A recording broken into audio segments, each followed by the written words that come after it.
গত 8 তারিখ ইডির তল্লাশিতে চড়াও হয়ে ফাইল ছিনিয়ে নিয়ে এসেছিলেন মুখ্যমন্ত্রী, এটা অভিযোগ করেছিল ইডি। সবাই দেখেছিলেন টিভিতে, যার জেরে 2টো মামলা হয়েছিল।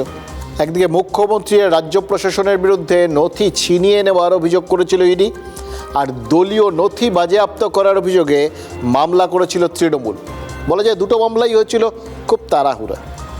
8ই জানুয়ারি ওই ঘটনার পরই হাইকোর্টের দ্বারস্থ হয়েছিল দুপক্ষ, কিন্তু ওই তাড়াহুড়োয় বলা যায় না কোনো ফল ভালো হয় না।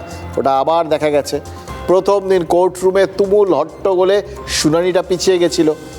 অথচ দেখুন আজ প্রথম শুনানি হলো, শান্ত পরিবেশ, অনলাইন, ব্যাস প্রথম শুনানিতেই নিষ্পত্তি হয়ে গেল তৃণমূলের মামলাটা। এবার নিষ্পত্তি না বলে একে খারিজ হয়ে যাওয়াও বলতে পারেন। কারণ জানেন, কারণ আসলে তৃণমূলের দাবি ছিল এই ইডি তাদের দলীয় নথি বাজেয়াপ্ত করেছে।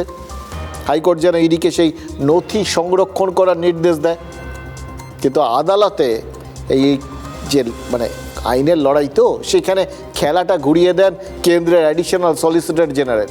নিজের বয়ানে তিনি রেকর্ড করিয়ে ওই আদালতকে জানিয়ে দেন যে 8 তারিখের তল্লাশির থেকে কোনো নথিই নাকি ইডি বাজেয়াপ্ত করেনি।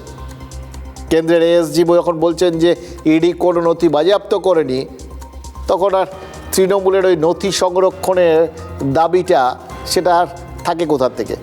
যদি আদালত মেনে নেয় যে উনি যেটা বলছেন সে অনুযায়ী কোনো নথি ইডি নিয়ে যায়নি, তাহলে তো সেটাকে যেটা নিয়ে যায়নি সেটা তো সংরক্ষণের প্রশ্নই ওঠে না, তাই না? সুতরাং ওই তৃণমূলের নথি সংরক্ষণের মামলাটাই অর্থহীন হয়ে পড়েছিল। আর তৃণমূলের মামলা তার ফলে খারিজ করে দিতে এতটুকু দেরি করেননি হাইকোর্টের বিচারপতি শুভ্রা ঘোষ। তাড়াহুড়োয় দাখিল হওয়া মামলার নিষ্পত্তিও হয়ে যায় তাড়াহুড়ো করে, কিন্তু এই তাড়াহুড়ো করলে মাঝখানে যে একটা ফাঁক থেকে যায় সেটা এবার খেয়াল করে দেখুন।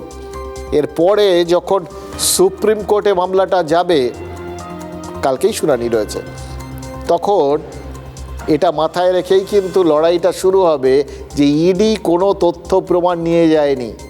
যাবতীয় তথ্য প্রমাণ সেগুলো মুখ্যমন্ত্রী নিয়ে গেছেন।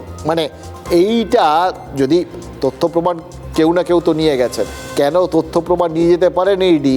এটা তাদের অভিযোগ, তারা যে ওটা মুখ্যমন্ত্রী নিয়ে গেছেন, সেটা প্রমাণ করতে তাদের কি একটু সুবিধে হয়ে যাবে এই তৃণমূলের মামলাটা এখানে খারিজ হয়ে যাওয়ায়?